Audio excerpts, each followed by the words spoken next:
बिस्मिल्लाहिर्रहमानिर्रहीम।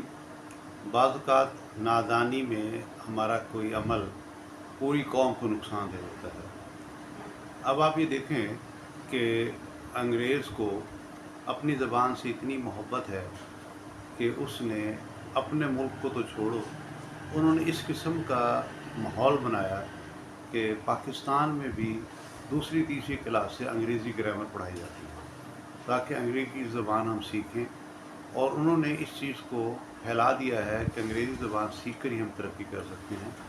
और सर सैयद अहमद ख़ान ने भी हिंदुस्तान में यही नारा लगाया था कि अगर दुनिया में तरक्की करनी है तो हमें अंग्रेज़ी सीखनी पड़ेगी। हालांकि दुनिया की किसी कौम ने पराई ज़बान सीख कर तरक्की नहीं की, अपनी ज़बान में ही तरक्की की है। ख़ास चाइना ले लें, जापान ले लें, फ्रांस ले लें या कोई और मुल्क ले लें।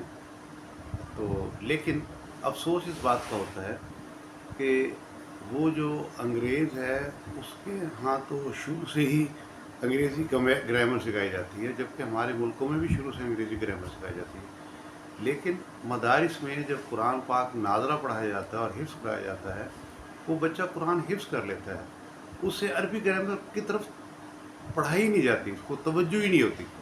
और उसके लिए वो उलमा कराम फरमाते हैं नहीं जी एक स्पेशल कोर्स करो। अब वो ना स्पेशल कोर्स लोग करने के लिए आते हैं लड़के, ना वो अरबी सीखते हैं, ना वो 14 साल दरस निज़ामी पढ़ेंगे, ना उन्हें अरबी आएगी।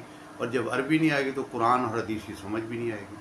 हालांकि तमाम मदारिस को ये चाहिए कि जब वो नाज़रा कुरान पढ़ाएँ, जब वो हिफ्ज़ कुरान कराएँ, साथ साथ अरबी ग्रामर सिखाएँ।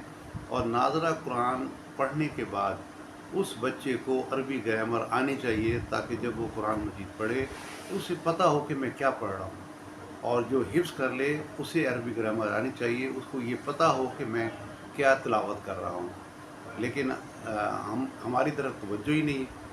तो अगर हमने लोगों को कुरान को समझाना है, दीन के करीब लाना है, तो फिर हमें लोगों को कुरान समझाना पड़ेगा। कुरान की समझ आए बग़ैर हम जो है वो दीन पर नहीं चल सकते। हमने आजकल कुरान को ये समझ लिया है कि ये मुर्दों को इरसाल सवाब पहुँचाने के लिए है, कारोबार में बरकत के लिए है, घर में बरकत के लिए है, कोई बीमारी हो जाए तो पढ़ के फूंक दे। वो सारी बातें अपनी जगह पर है, लेकिन कुरान को असल में अल्लाह ने भेजा है कि हमने एक दस्तूर भेजा है कुरान कि अल्लाह ने फरमाया कि तुमने इसके मुताबिक ज़िंदगी गुजारनी है। और रसूलुल्लाह सल्लल्लाहु अलैहि वसल्लम ने और सहाबा किराम ने उसके मुताबिक ज़िंदगी गुजार के हमें दिखाई। आप सल्लल्लाहु अलैहि वसल्लम की पूरी ज़िंदगी कुरान का अमली नमूना है। तो हम जब तक उस अमली नमूने पर अमल नहीं करेंगे, रसूलुल्लाह सल्लल्लाहु अलैहि वसल्लम के बताए हुए तरीक़ों पर नहीं चलेंगे, कुरान के अहकामात पर अमल नहीं करेंगे, हमें समझ नहीं आएगा। हम न दुनिया में तरक्की कर सकते हैं, न आखिरत में तरक्की कर सकते हैं, और ना ही हमारा एक माशरा एक मिसाली माशरा बनेगा।